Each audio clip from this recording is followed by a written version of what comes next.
So the University of North Alabama and the Shoals area are no stranger to severe weather.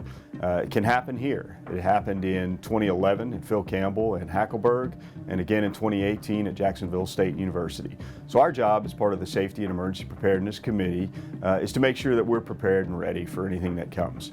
I'm Wayne Bergeron. I'm an associate professor teaching here at UNA. I teach criminal justice and security and emergency management.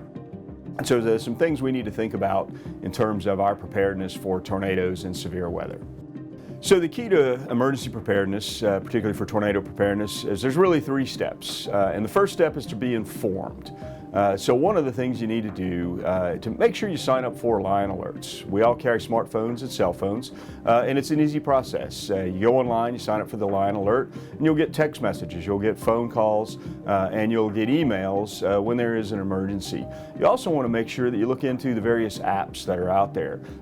Severe weather apps enabling emergency alerts on your phone, so that in the event of an emergency, you'll know what's coming, and more importantly, you'll know what to do to make sure that we are prepared and we're ready. So the second step in being weather aware and for emergency preparedness when it comes to a tornado or severe weather is to know what to look for.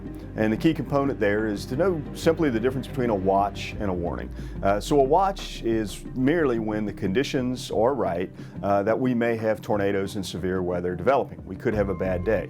A warning, on the other hand, is more serious. When we have a warning, that means one of two things has happened. Either a tornado has been spotted by a train spotter or is on the ground, or that simply the radar has indicated that the conditions for that a tornado may be forming. In both of those cases, when we have a warning, that's time to take action. That's time to find a safe place and go to shelter and stay there until the all clear is issued.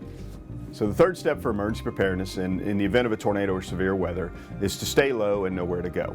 So here in the UNA campus we have a number of locations that are engineered shelters. We have the Science and Technology Building and Mattie Lou and Olive Hall. These are marked and designated tornado shelters. In the event you can't get to one of those shelters, we have a number of buildings that have underground basements, which are great places to shelter as well. In the event that you can't get to a shelter, you're caught outside, you need to find a place that's low to the ground. That's the stay low part.